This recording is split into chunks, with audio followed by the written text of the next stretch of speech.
So, Sounds good. 1, and we're live. Good afternoon, everyone. My name is, we're still in the morning hours. Good morning, everyone. My name is Lana Carlip, and I'm the Vice President of the NATO Association of Canada, which is a charitable, non-governmental organization dedicated to informing Canadians about the value of security and the importance of NATO.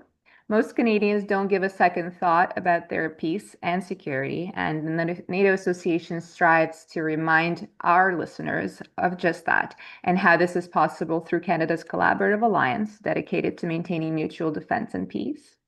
As part of Canada's contribution to maintaining peace, we connect with our allies, and today we are going to have a discussion about the importance of the Arctic region, predominantly the Arctic crossroads of Denmark, NATO, and Canada in a changing north. Taking us through the discussion will be Marina, Ariana, and Avani. They are the key members of our team at the NATO Association of Canada. And after some prepared questions, we will be opening the floor to questions from our live YouTube audience.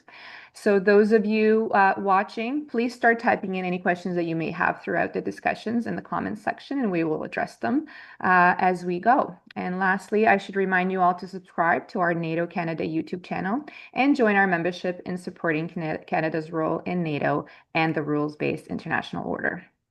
I now open the floor for the discussion to begin and thank His Excellency for joining us today. And I look forward to the discussion to come. Me too. Thank you so much. Thank you so much, Lana, for your kind introduction. Hello, everyone, and welcome to our Diplomatic Speaker Series, exploring Canada's relations with its NATO allies and partners in a changing global security environment. My name is Marina Zeki, and I'm an engagement coordinator at the NATO Association of Canada. Good morning. My name is Avani Singh, and I'm an engagement coordinator at the NATO Association of Canada. And good morning. My name is Ariana Seitz, and I'm a program editor for the Climate Change, Environment, and Security Program at the NATO Association.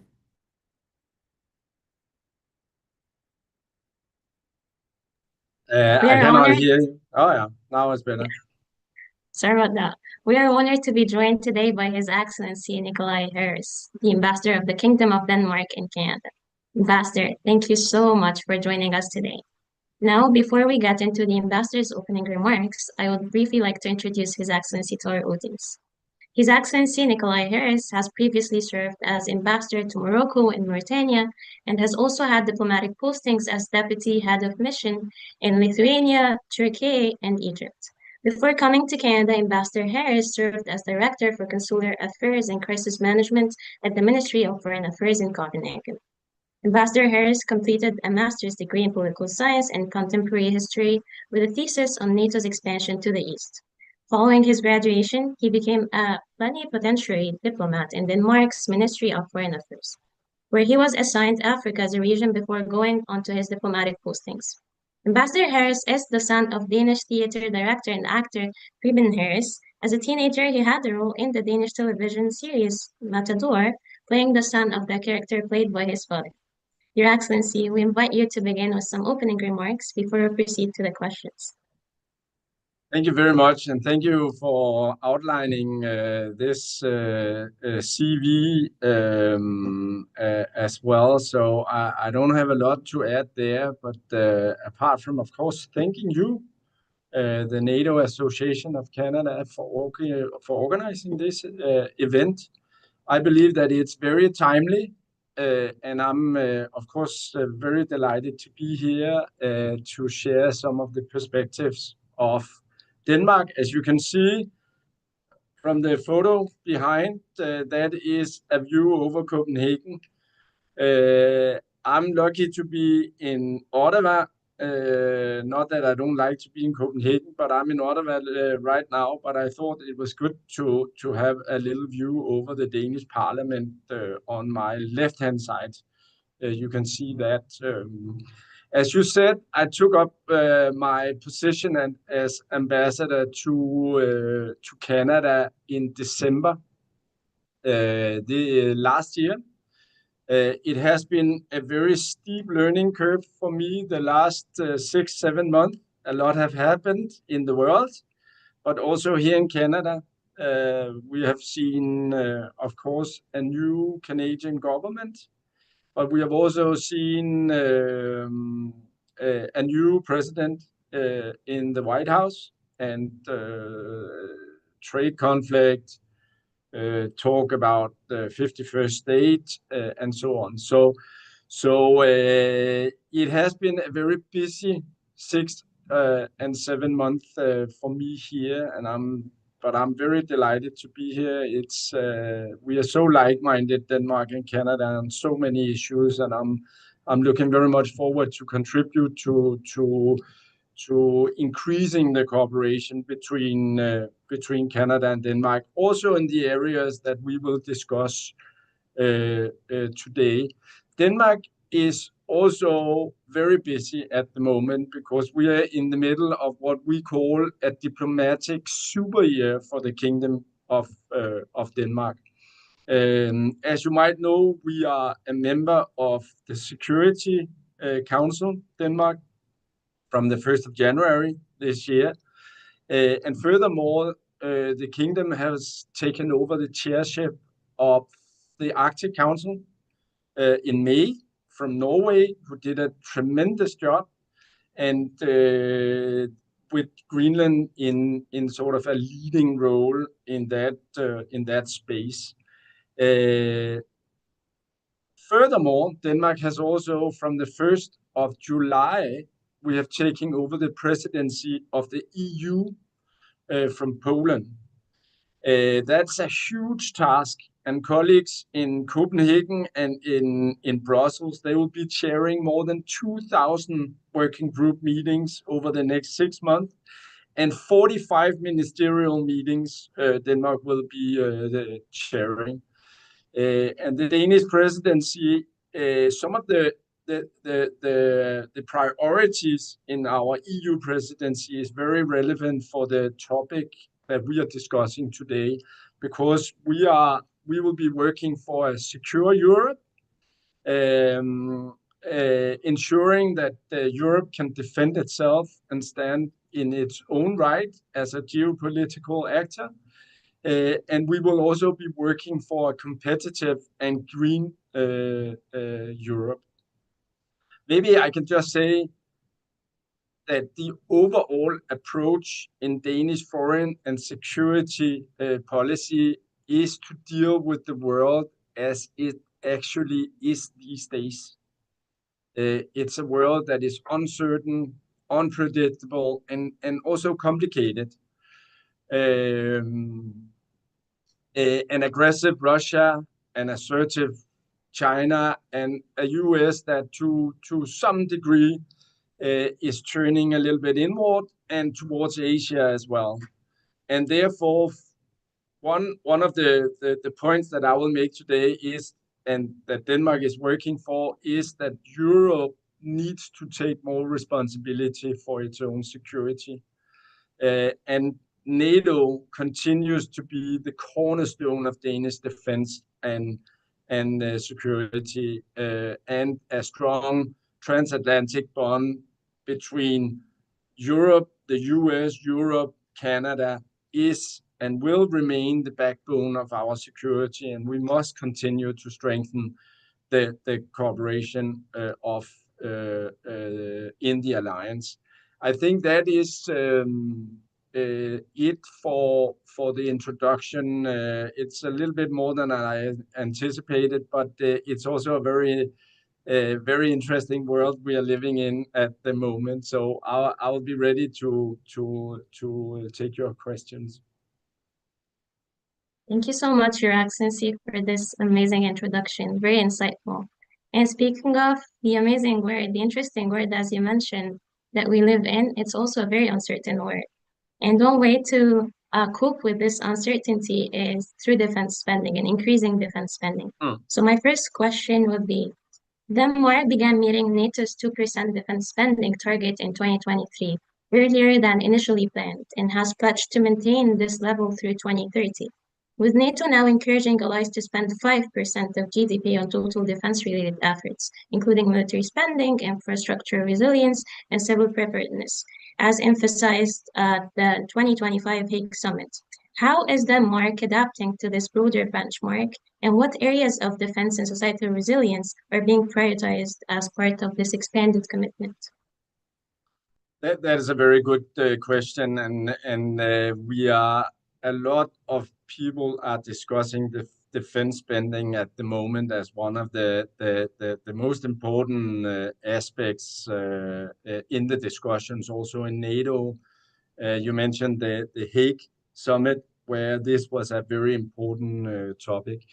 Denmark met the 2% defense spending in 2023, and we have also accepted NATO's 3.5 plus 1.5% defense spending pledge in 2035. I remember I saw that my prime minister during the Hague summit, she was arguing for and supporting that we would be even faster. She wanted a target of 3.5 plus 1.5 already in 2030. So Denmark is quite ambitious on defense spending at the moment. And that is also giving the threat towards Europe from, as we see it, from Russia. That's the reason why we are proposing that these defense spending targets should be reached, as I said, already in 30. But we, of course, accept, and we're also happy that all NATO members have agreed that we will reach the target in 2035. This year, the Danish defense spending will reach approximately 3.4%, including the military support for Ukraine. We see, as I said, defense spending target as absolutely pivotal in order to reach the capability targets and provide also the required forces for the defense of NATO and its member states. In addition to that, it's important for me to say that it's also in the interest of all NATO countries to provide Ukraine with the necessary capability to protect itself, and eventually, as we hope, to bring an end to the war. And I think for any politician, diplomat, it is not necessarily easy or pleasant to spend 5% of the GDP on defense. But the Danish position is that it's absolutely necessary in order to protect us against the threat from especially Russia. And the point is here, and that point I want to make clear to all of you today, is that we invest in our defense in order to avoid a military conflict. We need to build a reliable deterrence to avoid any future conflict. We are not investing in our defense to promote conflicts, but to avoid conflicts. So if we zoom in on Danish defense, I would say that it is centered around 3 pillars. So it is defense of the entire kingdom, and as you probably know, the Kingdom of Denmark consists of mainland Denmark, the Faroe Islands, and Greenland in the Atlantic, or in the Arctic, sorry. The 3 pillars for our defense is the defense of the entire kingdom, including Greenland and the Faroe Islands. Defense of the north, eastern flank in the Baltic Sea countries, where Denmark has a permanent presence with a battalion, and as a leading nation also in NATO's divisional headquarters in Latvia, where we cooperate with Canada as well, very closely. And then the 3rd pillar is the host nation task for NATO forces in the event, of course, if we will see a crisis or a war. These 3 pillars cover a large operational area. You know that here in Canada about the vastness of geography, because you are, after all, the world's 2nd biggest country. And I just had the pleasure also to travel to your 3 beautiful territories in the north. And I understood traveling there, we traveled more than 12,500 kilometers, more than 11 days, and I understand how vast your territory is. So you understand that this area that we cover as well, the Kingdom of Denmark, is a large operational area reaching basically from Canada in the west to Latvia and the Russian border in the east. It includes the defense and deterrence of our adversaries in all domains, including protection against hybrid and asymmetric attacks, of course, and also sort of greater social reliance in a big part of providing credible defense and deterrence. But it is an immense task, as it also is for Canada, because we have such a large geography. Thank you so I think much, I'll leave Ambassador. it there. If there's anything else you'd like to add, we would be more than happy to have anything. But thank you so much for your insights and for going into depth on that previous question. I wanted to hone in and highlight Denmark's position this year within the Arctic Council. With Russia's increasing activity in the Arctic and the accelerating effects of climate change, NATO's role in the High North has come under growing focus. Denmark recently announced the establishment of a permanent military presence in Greenland. So going into this, how does Denmark view its evolving role in NATO's Arctic strategy? And what are the implications of this presence for regional security, environmental cooperation, as well as deterrence in the far north? Maybe let me start by clearing out a misunderstanding that is quite important for us to clear out. Denmark has had a permanent military presence in Greenland and the Faroe Islands, operating around the clock, 24/7, 365 days a year since the end of the Second World War. So the permanent presence is there already, and it consists of headquarters in Nuuk. It consists of maritime forces with ships and helicopters, Air Force doing surveillance with aircrafts and fighter jets, together with space-based surveillance. And we do also have special forces in the remote northeastern part of Greenland, known as our Sirius Patrol. And quite interestingly, our king, who was then our crown prince, he was a part of that elite force as well. So our king knows Greenland and that area in the high north of Greenland extremely well as well. So currently, Denmark has 4 permanent military bases and a number of stations around Greenland, including airfields and support facilities. In addition to that, the US has a permanent presence in Pituffik space base, doing space surveillance and warning. And I actually believe, if I'm not mistaken, I believe that there is a Canadian contingent there as part of a larger NORAD footprint as well.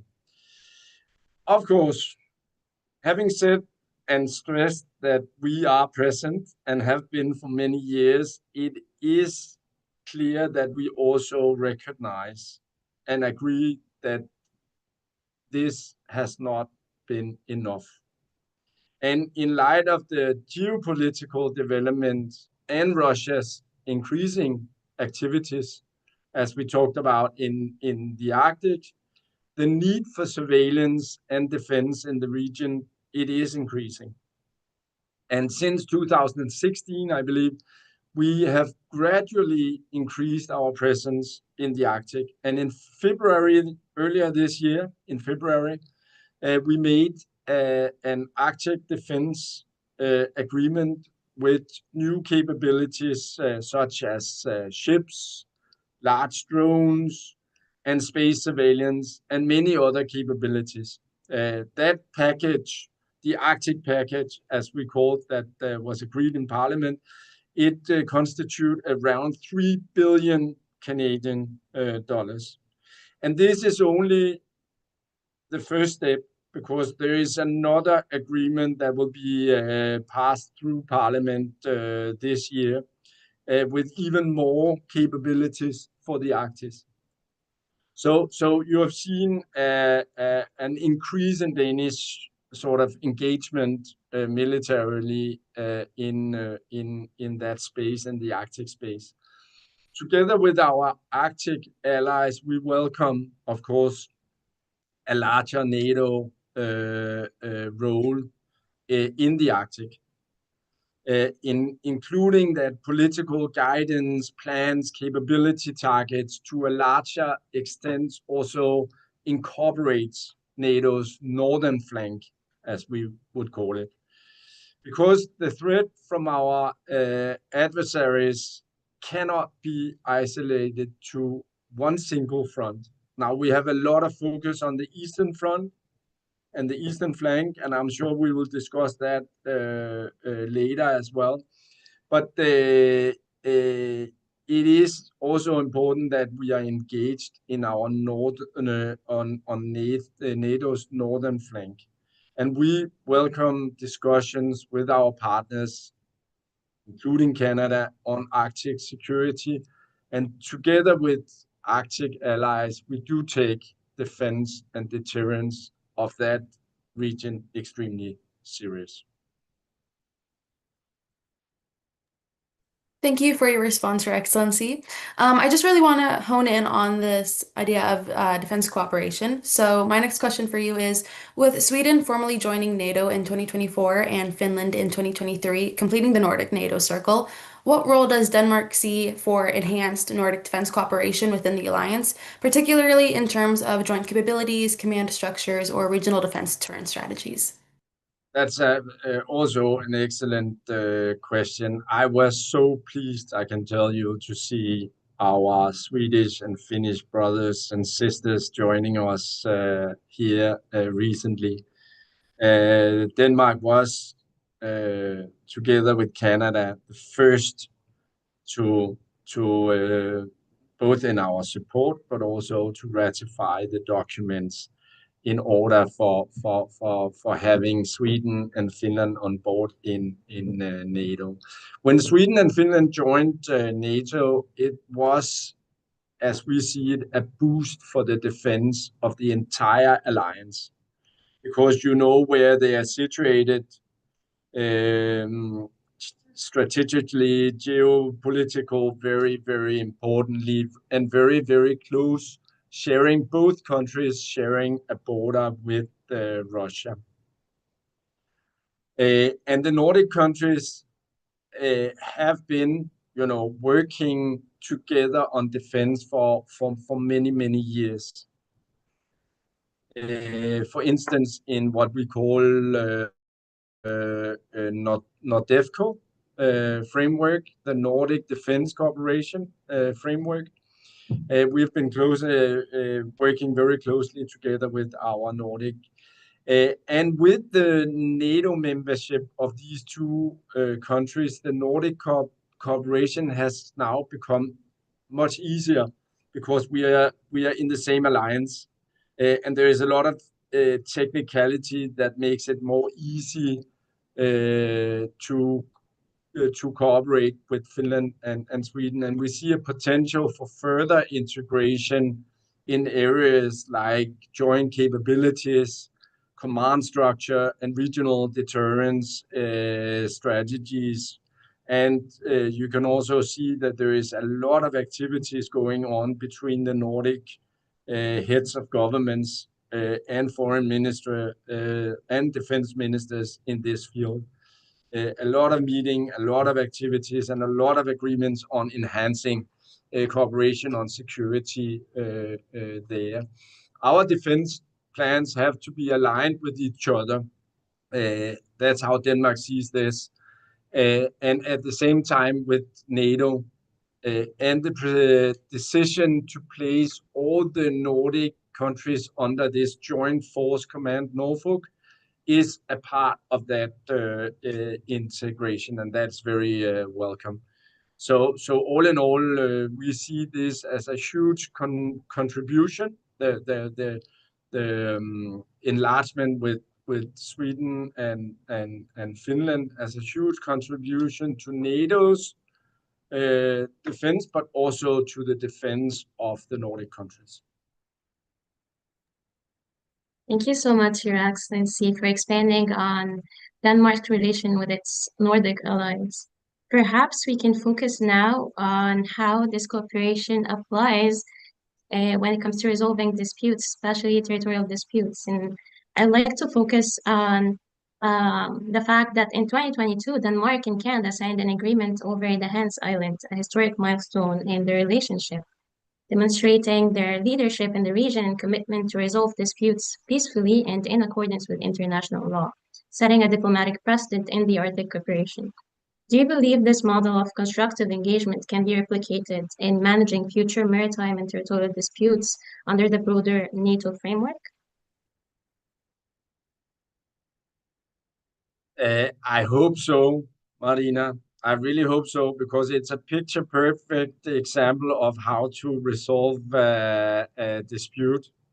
And I'm so proud of my predecessor, the ambassador who was here, signing that agreement as well together, and also negotiating that agreement. It is a very, very beautiful agreement according to international law and order. And I think that this agreement, the Danish, Greenlandic, and Canadian agreement on Tartupaluk, that's the name, Inuit name of Hans Island, and of course also the maritime boundary in the Lincoln Sea, is a very strong signal that peaceful and constructive dialogue will provide the best solutions.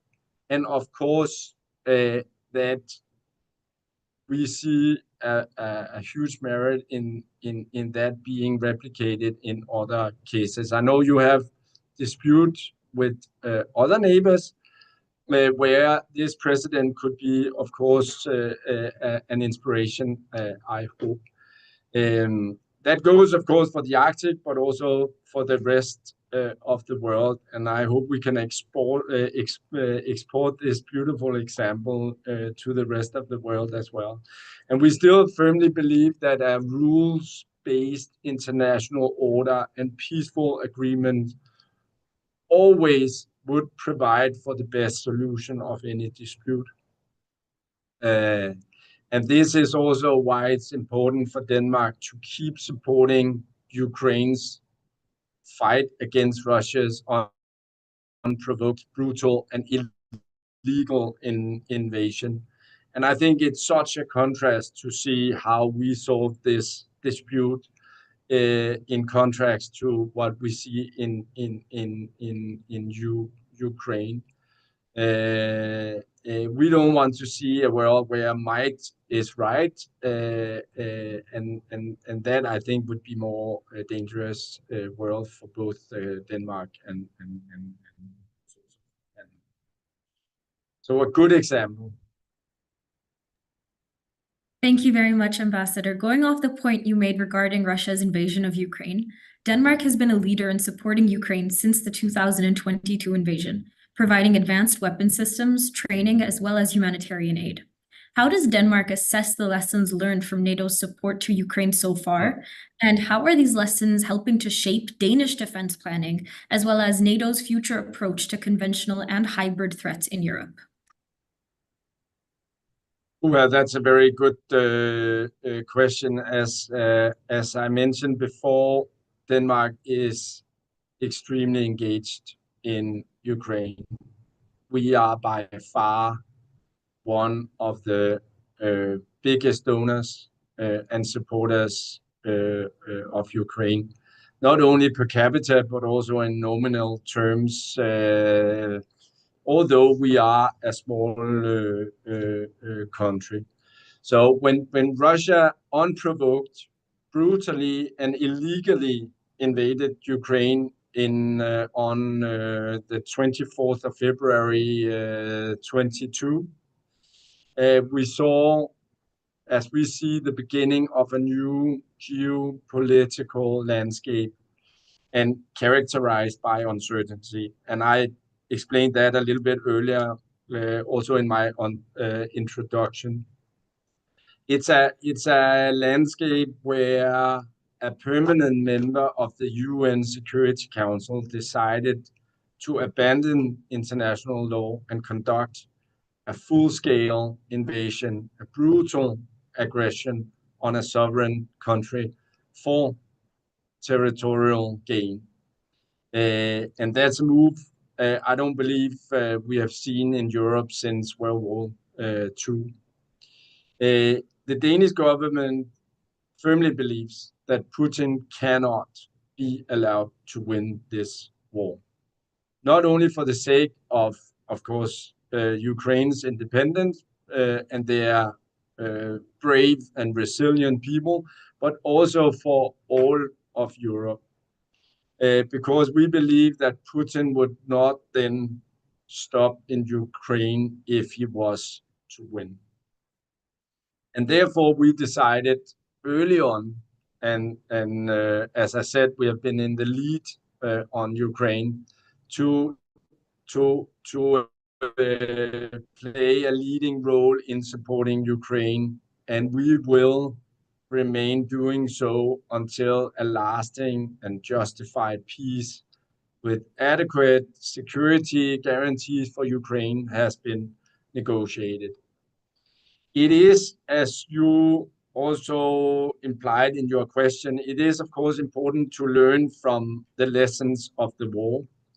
And what did we learn there? I think one key takeaway is that the Russian brutality and indifference to human rights and dignity, and we need to be prepared for that. And the best thing we can do is to deter Russia from ever thinking about crossing the line further. And that was back to my point that we are beefing up our security. We should do that in NATO and Europe in order to prevent a future conflict.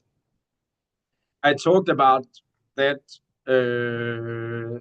earlier, as I said, and we are not investing into our military to instigate conflicts, but to avoid conflicts. And some of the lessons we have learned in terms of hybrid threat is that, of course, surveillance and eventually attributions of hybrid attacks also deter our adversaries.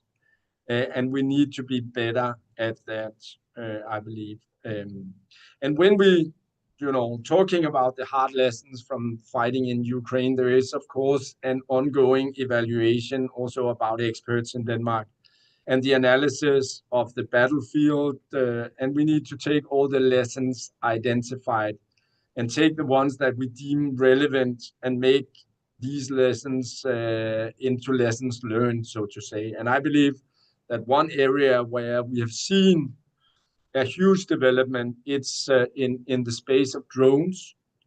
And I think that will be one of the lessons learned that we will take out from here. But we also need to understand that a potential NATO war against Russia will not be like the war in Ukraine, we believe. Our technology and doctrine are different, and Russia knows that, and they will probably also adapt. So we cannot learn one-to-one. That's another point I think is important to be made. What we need to do is to continue building up our ability to innovate and produce, and eventually, if we go to war, maintain that capacity. And the war in Ukraine shows us that defense industrial mobilization is paramount. And in that area, there's still room for improvement. And I can see that both Canada and the EU is very aware of that, and is also, if you see what was coming out of the EU-Canada summit in June, that was also one of the spaces where Canada and EU can work closer together. I think I'll leave it there. But a very good question. Thank you so much for your insights, Your Excellency. So, keeping on this theme, as an EU and NATO member with a strong tradition of diplomacy, Denmark has historically acted as a bridge builder within the alliance. So, with rising geopolitical tensions and growing divisions over burden sharing and enlargement, how is Denmark working to preserve NATO unity, and what diplomatic initiatives or partnerships does Denmark believe are the most critical to maintaining alliance cohesion? I think I will return to one of the points that I mentioned in my short introduction, that Europe is facing a fundamentally changed security landscape, marked by war in Europe and also by heightened geopolitical tensions. And it's therefore essential that I said that the EU and NATO cooperate across a whole hosts of areas, including Ukraine, as we talked about, procurement, as I just mentioned, supply chains, training, mobility, and etc., etc. And Denmark has continually prioritized the need for the EU and NATO to work alongside each other. So that is when you ask about the bridge builder, I see that we can play a bridge builder role between also EU and NATO, together with other strong allies, because it is essential that the EU and NATO cooperate across a lot of areas, and we are prioritizing that. And during our presidency of the EU that is taking place just now, it is a priority to move forward on building the pillars that will ensure European security and sovereignty in the future. And that includes a strong focus on as we talked about, the industrial base, and the commitment to build capabilities within the EU as well. And by 2030, the EU, according to us and our priorities and ambitions, the EU must be able to defend itself, and thus taking responsibility, also increased responsibility for the Euro-Atlantic security space. I would say, as I also said in the beginning, NATO remains the cornerstone of Danish defense and security. And that cannot be substituted by EU. That's also a very important point.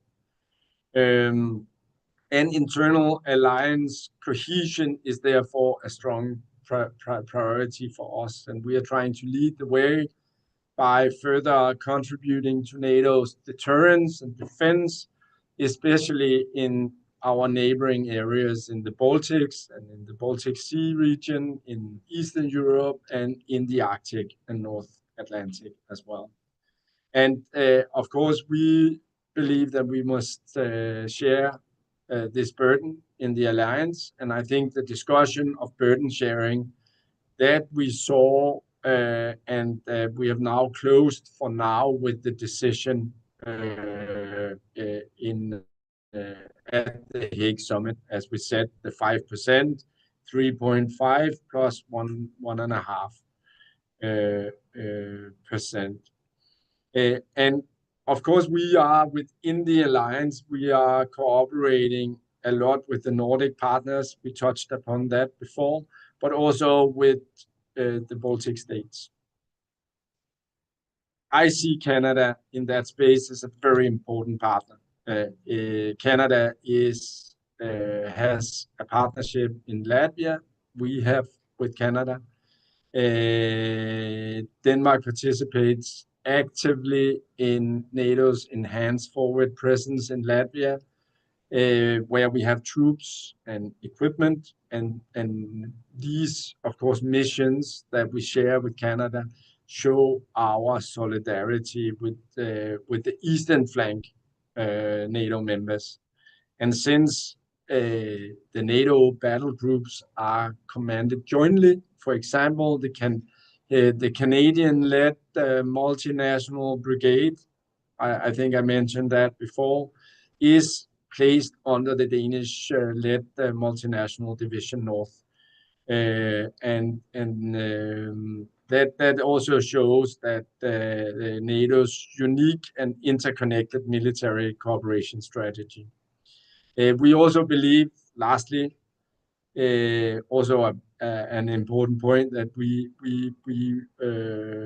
also are a strong supporter of Ukraine's path to NATO, and we believe in a future enlargement of NATO in that direction. Thank you so much for your insights, Ambassador. And going beyond the Euro-Atlantic area and our focus on that region. I hear you. Can you hear me? Yeah, much better. Okay, I'll repeat my question. Thank you again for your insights. And if we can shift our focus from the Euro-Atlantic area, and as NATO expands its partnerships beyond that region to the Indo-Pacific and to the Global South, how does Denmark view its role in this outreach? And is Copenhagen pursuing specific diplomatic or defense cooperation with NATO's Indo-Pacific partners, such as Australia, Japan, or South Korea, or contributing to alliance dialogue in regions affected by strategic competitions such as the Sahel or the Horn of Africa? That's a brilliant question, also sitting in Canada, because you are not only an Atlantic sort of partner and transatlantic partner, but you also have the Pacific as well, because you have such a huge, beautiful country here. So we, of course, from the Danish side, we recognize the growing strategic importance of the Indo-Pacific region in global security, but also in economic affairs. And we fully support NATO's strengthened cooperation with the IP4. You mentioned them, Australia, Japan, New Zealand, and South Korea. So we support the NATO commitment there and cooperation. In the recent year, it has become increasingly clear, I think, how deeply interconnected NATO is with the Indo-Pacific as well. For example, we have seen reports of North Korean soldiers involved in the fighting in Ukraine, and we have also observed how dual-use Chinese technology, has been integrated into Russian military hardware. And we have, on the flip side there, we have seen Russia provide technological assistance also to North Korea's nuclear program. So given these developments, Denmark, the kingdom, remains fully committed to staying informed and engaged with the security dynamics in Indo-Pacific. As you know, the kingdom is, after all, the world's 9th largest maritime nation, and therefore a free and open Indo-Pacific with a stable, prosperous, and rule-based order is of importance for a seafaring nation as Denmark. That said, I talked a little bit before about the priorities of the Kingdom of Denmark. And of course, our primary focus will continue to be the defense of the entire kingdom, including Greenland in the Arctic and the Baltic Sea region. That is our focus. And we are enhancing our readiness by maintaining additional forces on high alert and stepping up surveillance in, as we spoke about before, in the Arctic and the high north. And then, of course, relevant to other parts of the world is, of course, for a big maritime nation as Denmark, I could mention piracy outside of our space is, of course, important for us, and we contribute to supporting our maritime sectors, also contributing with military sort of engagement in that area. I think I'll leave it there. But we recognize Indo-Pacific important, but and we also follow the space, but our core interest would be more surrounding the Kingdom of Denmark. Thank you very much, Ambassador. Focusing a little bit more on naval strategies, following the Nord Stream pipeline incident in the Baltic Sea in 2022, NATO has placed growing emphasis on the protection of critical undersea infrastructure. As a key player in offshore wind energy, as well as a strategic actor in the North Atlantic, Denmark has a vested interest in maritime security. Canada, too, shares these concerns both in the Arctic and in the North Atlantic. Are there ongoing or emerging areas of cooperation between Denmark and Canada, either bilaterally or under NATO's framework, to safeguard these critical energy infrastructure points, as well as strengthen maritime surveillance in the North Atlantic region? That's it's a very broad and very important question you posed there. Maybe just a reference to what happened in the around the Sea of Denmark, because the 3 explosions on very important gas pipelines, the Nord Stream gas pipelines near Denmark and one of the Danish islands, it was assessed by the Danish authorities as a deliberate act, not an accident. And as my Prime Minister also made clear, we saw it as a sabotage, and we take this extremely serious. As you also mentioned, and I mentioned before, Denmark has a significant interest in maritime security. We are one of the biggest maritime nations in the world, top 10.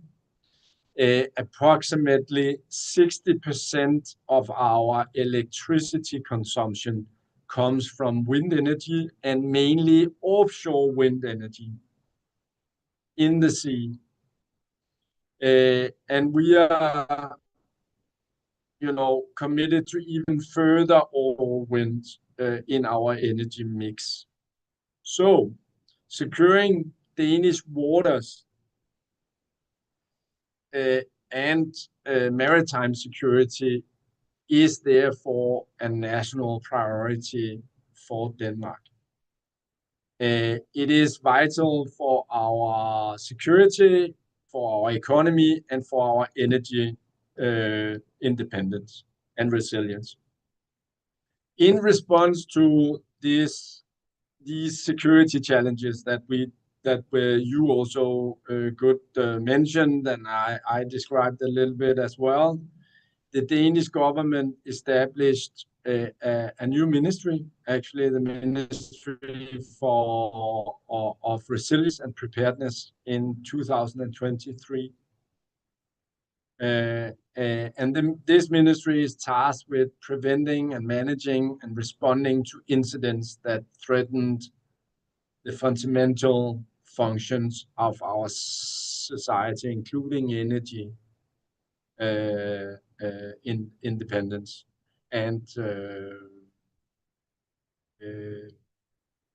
a key focus is, of course, as I mentioned, also ensuring that civil society is better prepared to meet emerging security challenges.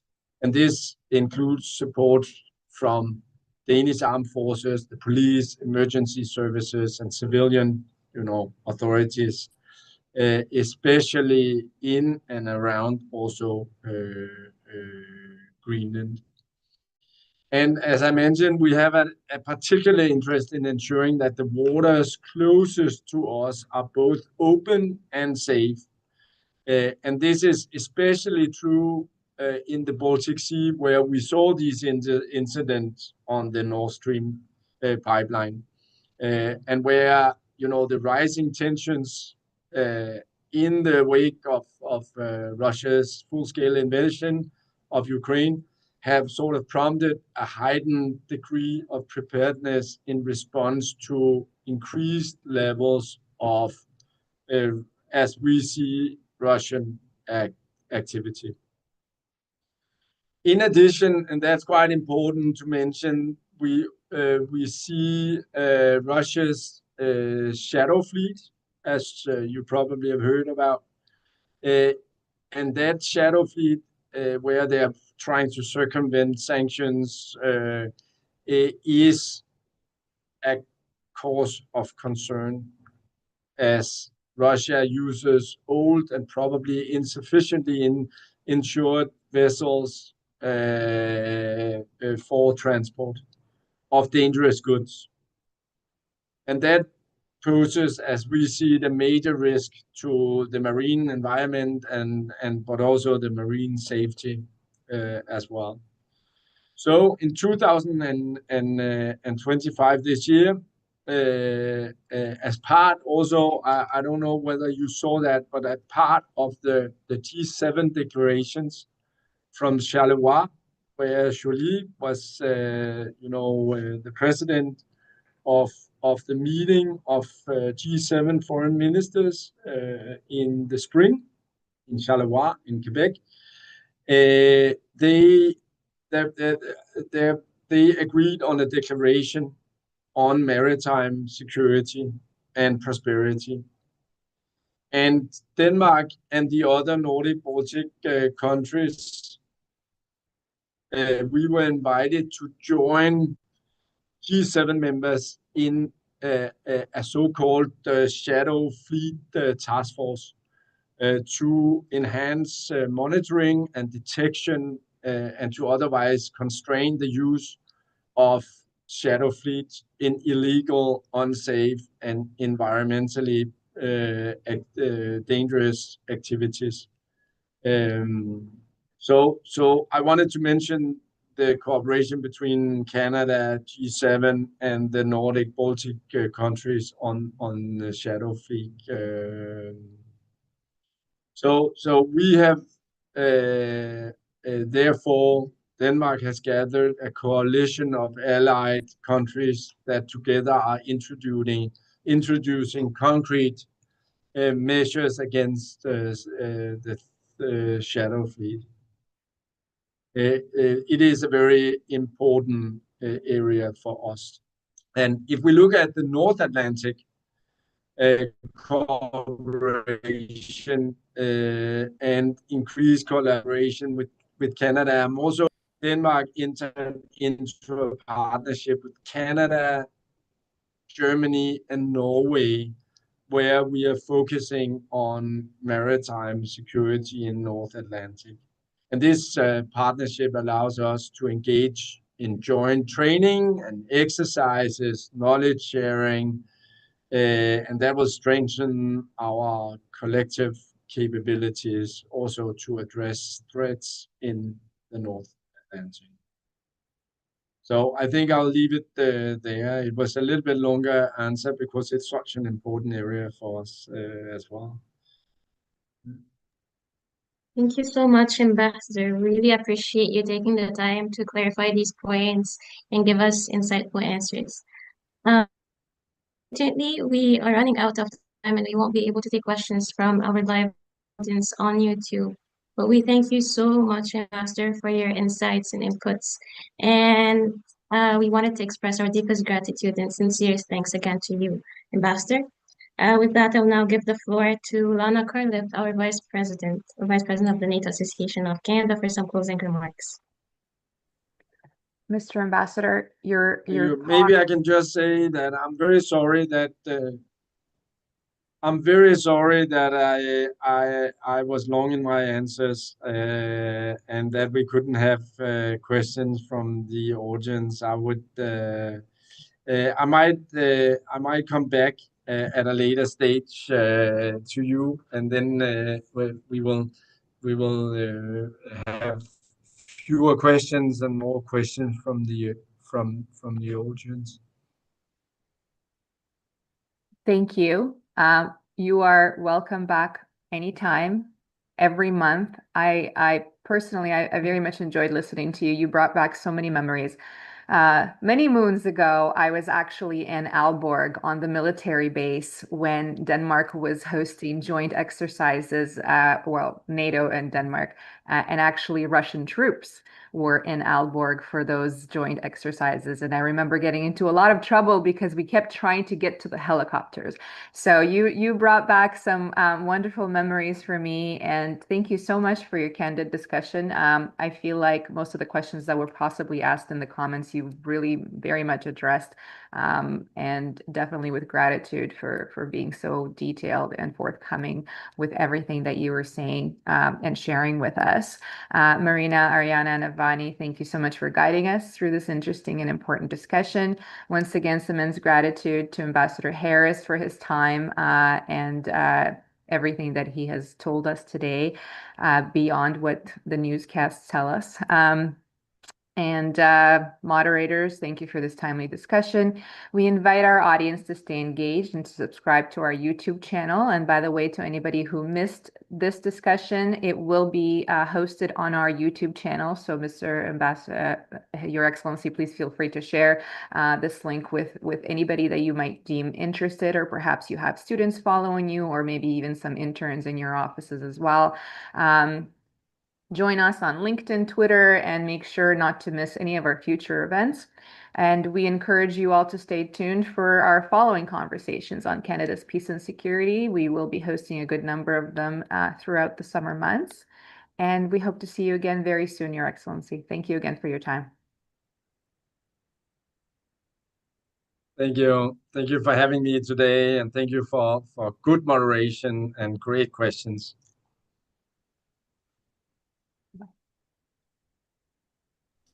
Okay, we are off the air. Great job, everyone. The